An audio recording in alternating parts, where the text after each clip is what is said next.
Tenho 78 anos e passei a maior parte da minha vida a mentir a mim mesmo. Vocês que me estão a ouvir agora, provavelmente estão a fazer o mesmo. E essa mentira tão simples, roubou-me momentos que nunca mais vou recuperar. Roubou-me tardes de domingo com os meus netos. Roubou-me conversas com a minha Teresa antes dela partir. Roubou-me a oportunidade de dizer às pessoas que amo o quanto realmente significam para mim. O meu nome é António Manuel Ferreira dos Santos. Nasci em 1946, numa pequena aldeia perto de Viseu, onde o cheiro a pão acabado de cozer misturava-se com o aroma das vinhas em setembro. E hoje venho partilhar convosco aquilo que a vida me ensinou da forma mais dura possível, porque aos 78 anos já não tenho tempo para meias palavras, nem paciência para mentiras reconfortantes. Sabem, durante 43 anos trabalhei nos estaleiros de Viana do Castelo, 43 anos a construir navios que levariam outros homens para longe das suas famílias, para pescar bacalhau nas águas geladas da Terra Nova, para procurar uma vida melhor do outro lado do oceano. E enquanto eu construía esses barcos, enquanto as minhas mãos ficavam calajadas com o ferro e a madeira, a minha própria família ia-se afastando de mim, lentamente, como a maré que recua sem que demos por isso, até olharmos para a praia e vermos só areia vazia. Fui mestre de construção naval, respeitado. Os homens mais novos vinham ter comigo para aprender, para ouvir os meus conselhos sobre como curvar a madeira, como soldar o aço para resistir às tempestades do Atlântico. E eu dava-lhes toda a minha atenção, toda a minha paciência, todo o meu tempo. Mas quando chegava à casa, quando os meus filhos queriam mostrar-me os desenhos da escola, quando a minha Teresa me queria contar sobre o seu dia, eu estava cansado demais, sempre cansado, demais. Sempre a pensar no trabalho do dia seguinte, sempre a adiar para amanhã o que devia ter feito hoje. A crise que me abriu os olhos, aconteceu há 12 anos. Era uma quinta-feira de novembro, dessas tardes cinzentas que cheiram a castanhas assadas e a chuva que está para vir. Eu estava no estaleiro a verificar a estrutura de um arrastão que íamos entregar na semana seguinte. E de repente senti uma dor no peito que me tirou o ar dos pulmões, como se alguém me tivesse espetado uma faca de gelo por baixo das costelas. Caí de joelhos no convés, com o cheiro a tinta e a maresia a misturarem-se com o sabor metálico do medo na minha boca. Os meus colegas correram para mim, ouvi vozes a gritar e depois escuridão. Acordei no Hospital de Santa Luzia, com tubos a sair-me do corpo como se eu fosse uma daquelas máquinas que passei a vida a construir. E a primeira coisa que vi, foi o rosto da minha Teresa. Os olhos dela vermelhos de chorar, as mãos dela a tremer enquanto segurava as minhas. E naquele momento de clareza absoluta que só a proximidade da morte nos dá, percebi o quanto eu tinha desperdiçado. Percebi que tinha passado décadas a construir barcos para outros, enquanto deixava o meu próprio lar afundar-se lentamente. O médico disse-me que tive sorte, que se tivesse chegado 10 minutos mais tarde ao hospital, não estaria aqui para contar esta história. 10 minutos. A diferença entre a vida e a morte, entre ter mais tempo e não ter tempo nenhum. Foram 10 minutos. E eu pensei em todas as vezes que disse: tenho tempo, amanhã faço isso, depois falamos, um dia destes vamos lá. E percebi que essa era a grande mentira, a mentira que todos contamos a nós mesmos, a mentira que nos permite adiar indefinidamente aquilo que mais importa. Tenho tempo. 3 palavras que destroem mais vidas do que qualquer doença, do que qualquer acidente, do que qualquer tragédia. Porque a tragédia verdadeira, a tragédia que nos corrói por dentro, como a ferrugem corrói o ferro, é acordar um dia e perceber que o tempo que pensávamos ter já passou, que as pessoas que queríamos abraçar já partiram, que que as palavras que queríamos dizer ficaram para sempre por dizer. Deixe-me falar-vos dos meus arrependimentos, não para vos entristecer, mas para vos acordar. Porque se esta história vos tocar, se vos fizer pensar nem que seja por um momento, então talvez o meu sofrimento tenha servido para alguma coisa. O primeiro arrependimento, o que me pesa mais na alma, chama-se Francisco, o meu filho mais velho, o Chico, como lhe chamávamos quando era pequeno. Ele emigrou para a França em 1989. Tinha 22 anos, os olhos cheios de sonhos e uma mala cheia de saudade que ainda nem sabia que ia sentir.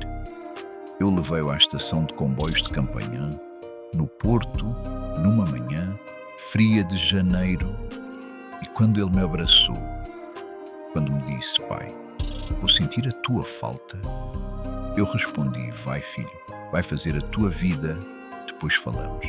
Depois falamos, como se o tempo fosse infinito, como se as distâncias não pesassem, como se a saudade não fosse essa dor surda que se instala no peito e nunca mais nos larga. O Francisco ficou 32 anos em Lyon. 32 anos, casou-se lá, teve filhos lá, envelheceu lá. E eu vi tudo isso de longe, através de cartas que foram ficando mais curtas, de telefonemas que foram ficando mais raros, de fotografias que mostravam um homem que eu cada vez menos reconhecia. O meu filho tornou-se um estranho, não porque ele quisesse, mas porque eu deixei. Porque cada vez que ele me perguntava: pai, quando é que vens cá? Eu respondia logo que possa: filho, agora o trabalho não deixa. O trabalho, sempre o trabalho, como se os estaleiros fossem afundar sem mim, como se os navios não pudessem ser construídos por outras mãos. O Francisco voltou para Portugal há 3 anos, já reformado, já avô, e quando nos abraçámos no aeroporto de Lisboa, quando senti o corpo dele junto ao meu depois de tanto tempo, choramos os dois como crianças, choramos por todos os anos perdidos, por todas as conversas que não tivemos, por todos os natais em que a cadeira dele ficou vazia à mesa. E eu pedi-lhe perdão por não ter sido o pai que ele merecia, por ter escolhido o ferro e o aço em vez da carne e do sangue, por ter deixado o oceano separar-nos quando podia ter atravessado essa distância com tão pouco esforço. Se estão a ouvir isto e têm filhos longe, se têm família espalhada pelo mundo como tantos de nós portugueses temos, não esperem, não adiem, telefonem hoje, escrevam hoje, comprem o bilhete de avião hoje, porque o tempo que pensam ter, não têm. O segundo arrependimento, o segundo peso que carrego, é a minha Teresa, a mulher que partilhou a vida comigo durante 53 anos, que me deu 3 filhos, que me esperou em casa durante milhares de noites, enquanto eu ficava até tarde no estaleiro. A Teresa partiu há 4 anos, levada por um cancro que a consumiu em 6 meses. 6 meses, 180 dias entre o diagnóstico e o fim.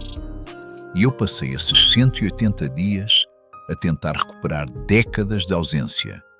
Lembro-me de uma noite, poucas semanas antes dela partir, em que estávamos sentados na varanda da nossa casa em Viana, a olhar para o rio Lima a brilhar sob a lua, e ela disse-me: António, sabes do que é que eu tinha mais saudades quando tu não estavas? Eu pensei que ela ia falar dos jantares, das saídas, das viagens que nunca fizemos, mas não. Ela disse: tinha saudades de te ver a dormir, de te ver em paz, de sentir o teu corpo quente ao pé do meu quando acordava à meio da noite. Coisas tão simples, coisas que eu podia ter dado todos os dias e que ela teve de guardar como tesouros raros.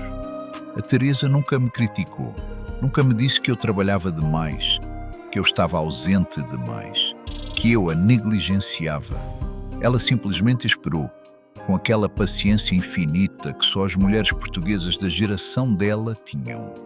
Esperou que eu acordasse, que eu percebesse, que eu voltasse para ela, e quando eu finalmente acordei, quando finalmente percebi, Já só me restavam 180 dias.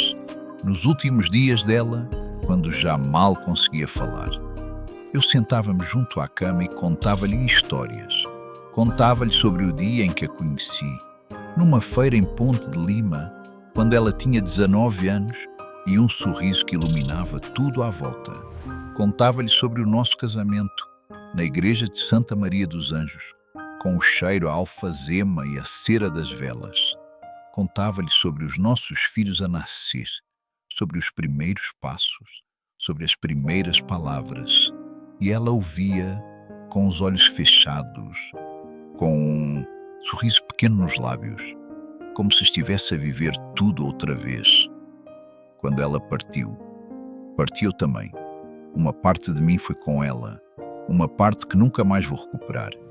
E o arrependimento que carrego, o arrependimento que me acorda algumas noites, é não lhe ter dito mais vezes que a amava, não lhe ter mostrado mais vezes que ela era o porto seguro da minha vida, não ter sido o marido que ela merecia durante todos aqueles anos em que estive lá, mas não estive realmente presente. O terceiro arrependimento, e este dói-me de uma forma diferente, são os meus netos, o Rodrigo e a Beatriz, filhos do meu filho mais novo, o Pedro, que graças a Deus nunca emigrou e vive aqui perto de mim. Quando eles nasceram, eu ainda estava nos estaleiros. Ainda era o mestre António, o homem importante, o homem ocupado. E quando o Pedro me ligava a perguntar: pai, queres vir ver os miúdos este fim de semana? Quantas vezes eu disse: este fim de semana não dá? Filho, tenho trabalho. Quantas vezes eu escolhi o ferro sobre a carne, o dever sobre o amor, o amanhã sobre o hoje. O Rodrigo tem agora 24 anos. É engenheiro, formou-se na Universidade do Minho. E eu perdi a maioria da infância dele. Perdi os primeiros passos, as primeiras palavras, os primeiros golos marcados no quintal. Perdi as peças de teatro na escola, as reuniões de pais, os domingos no parque. Perdi tudo isso porque estava ocupado a construir barcos que já nem me lembro dos nomes. A Beatriz tem 21 anos, estuda medicina em Coimbra, quer ser pediatra, quer cuidar de crianças. E há uns meses, quando ela veio passar o fim de semana comigo, disse-me uma coisa que me partiu o coração. Disse: avô, sabes que durante muito tempo eu pensava que tu não gostavas de mim.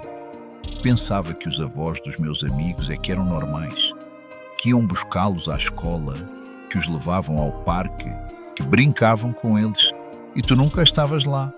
Eu chorei nessa noite. Chorei como não chorava desde que a Teresa partiu, porque percebi que a minha ausência, aquilo que eu pensava ser dedicação ao trabalho, tinha sido interpretada como indiferença, que a minha neta, o meu sangue, tinha crescido a pensar que eu não a amava, quando a verdade é que eu a amava tanto, amo-a tanto, que daria tudo para voltar atrás e fazer diferente. Agora passo todos os domingos com eles, todos os domingos. Não importa se está a chover, se estou cansado, se há futebol na televisão. Os domingos são sagrados.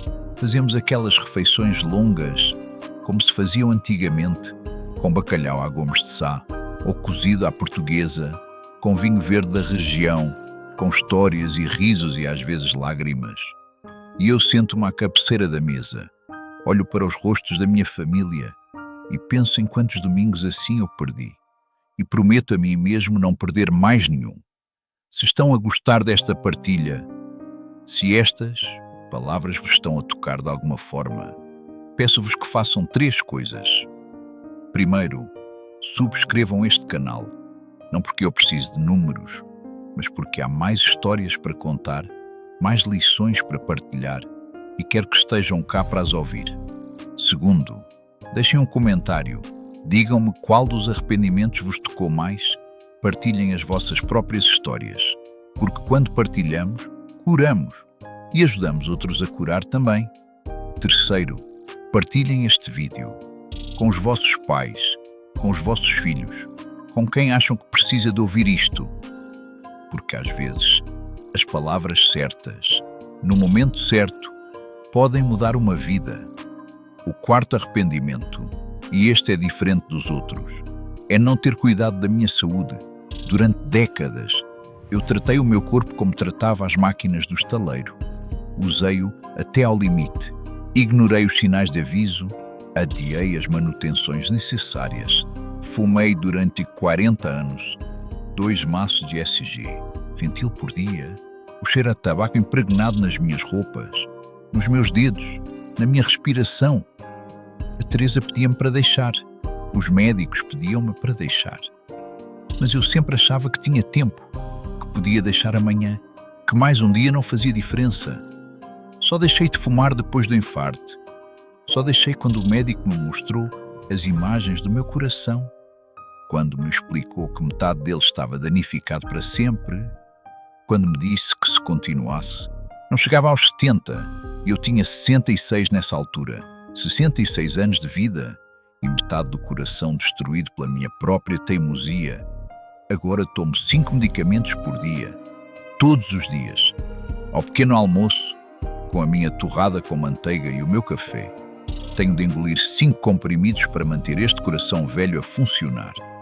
E cada vez que os tomo, lembro-me de todos os anos em que podia ter cuidado de mim e não cuidei. De todas as vezes que a Teresa me preparava refeições saudáveis.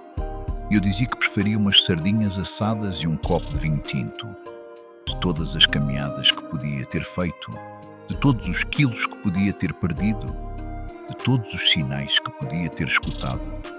O meu corpo agora cobra-me tudo.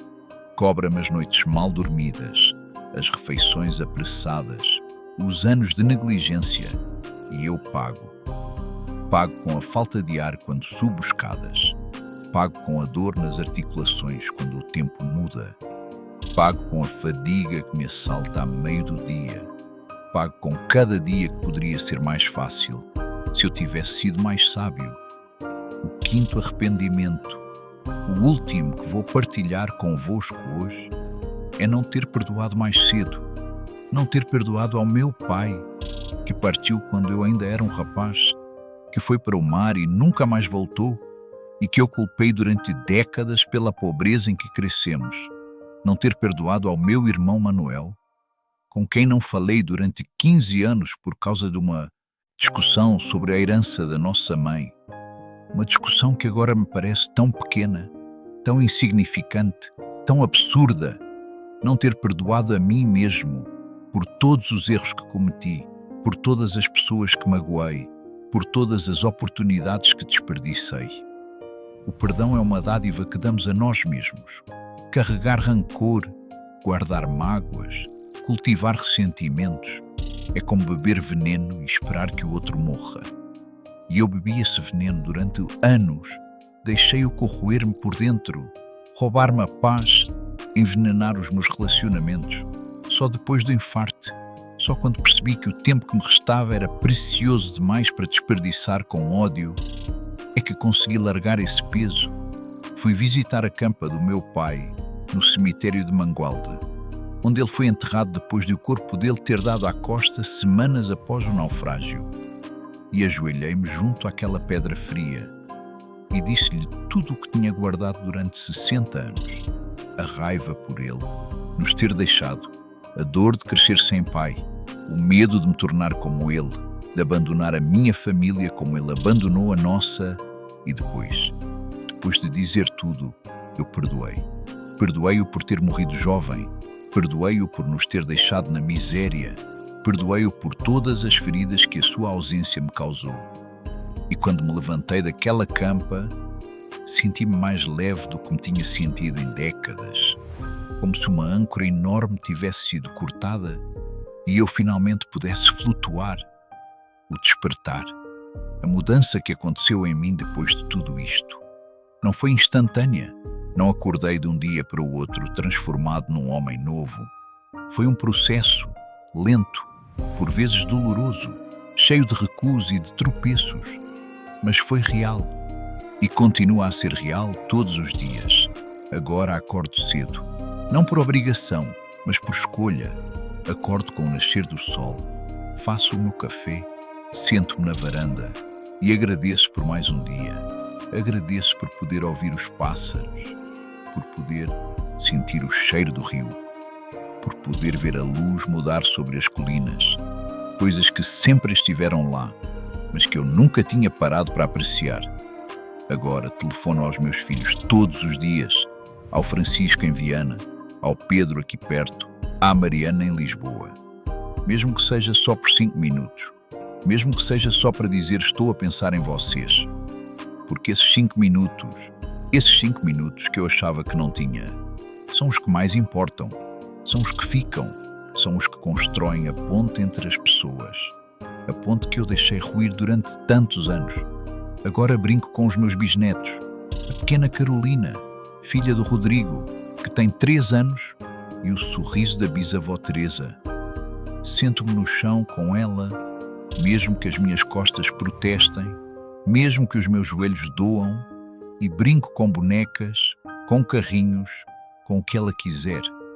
Porque cada momento com ela, cada gargalhada, cada abraço pegajoso de gelado, é uma joia que guardo no coração. Agora visito a campa da Teresa todas as semanas. Levo-lhe flores do jardim, aquelas malmequeres amarelas que ela tanto gostava, e falo com ela, conto-lhe sobre os netos, sobre os bisnetos, sobre o tempo que está a fazer, e sei que ela ouve, sei que em algum lugar ela sorri quando me ouve dizer que finalmente aprendi, que finalmente percebi, que finalmente me tornei o homem que ela sempre soube que eu podia ser. E agora venho aqui partilhar isto convosco, porque se a minha dor puder evitar a vossa, se os meus erros puderem iluminar o vosso caminho, então tudo terá valido a pena. Vocês que me estão a ouvir, quero que parem um momento e pensem. Pensem nas pessoas que amam, pensem nas palavras que não disseram, pensem nos abraços que adiaram, pensem nos eu amo-te que ficaram entalados na garganta. E depois, não amanhã, não para a semana, não quando tiverem tempo. Hoje, digam essas palavras, deem esses abraços, mostrem esse amor, porque a grande mentira que contamos a nós mesmos, a mentira do tenho tempo, é a mais perigosa de todas. Nós não temos tempo, nenhum de nós tem tempo. Temos apenas este momento, este instante, este agora. E o que fazemos com ele, como o usamos, determina tudo. Se têm pais idosos, visitem-nos hoje. Não esperem pelo Natal, pela Páscoa, pelo próximo feriado. Vão hoje, porque cada visita pode ser a última. E vocês não querem carregar o peso de não ter ido, de não ter dito, de não ter mostrado. Se têm filhos pequenos, brinquem com eles. Deitem-vos no chão e brinquem. Larguem os telemóveis, desliguem a televisão, esqueçam o trabalho por 1 hora e estejam presentes. Porque eles crescem tão depressa, tão assustadoramente depressa, e de repente são adultos. E vocês perguntam-se para onde foi o tempo. Se têm cônjuge, parceiro, companheiros de vida. Olhem para eles, olhem realmente, vejam as rugas que o tempo trouxe, os cabelos brancos que os anos pintaram, e amem cada marca da passagem do tempo, porque essas marcas contam a história da vossa vida juntos, e um dia vocês dariam tudo para poder olhar para elas mais uma vez. Antes de terminar, quero voltar a pedir-vos, se estas palavras significaram alguma coisa para vocês, subscrevam o canal, deixem o vosso gosto, comentem, partilhem, não por mim, mas por todas as pessoas que precisam de ouvir isto e ainda não sabem que precisam, por todos os Antónios que estão a cometer os mesmos erros que eu cometi, por todas as Teresas que estão a esperar pacientemente que os seus maridos acordem, por todos os filhos que estão longe e precisam de ouvir que são amados. Partilhem isto e talvez mudem uma vida. A minha mensagem final para vocês, a sabedoria de 78 anos de vida destilada numa única frase, é esta: o dia da manhã é hoje. Não existe amanhã, nunca existiu. É uma ilusão que criamos para nos reconfortar, para justificar os nossos adiamentos, para nos dar a permissão de não fazer hoje o que sabemos que devíamos fazer. Amanhã vou ligar ao meu filho Amanhã vou visitar os meus pais. Amanhã vou dizer que te amo. Amanhã, amanhã, amanhã. E de repente, os pais partem, os filhos crescem, os cônjuges adoecem e nós ficamos com uma montanha de amanhãs que nunca chegaram. Façam hoje, digam hoje, amem hoje, porque hoje é tudo o que temos e é mais do que suficiente, se soubermos usá-lo bem. Eu sou o António Manuel Ferreira dos Santos, tenho 78 anos e passei a maior parte da minha vida a mentir a mim mesmo. Mas agora, nos anos que me restam, escolho a verdade, escolho o presente, escolho o amor. E vocês, o que é que vão escolher? O dia de amanhã é hoje.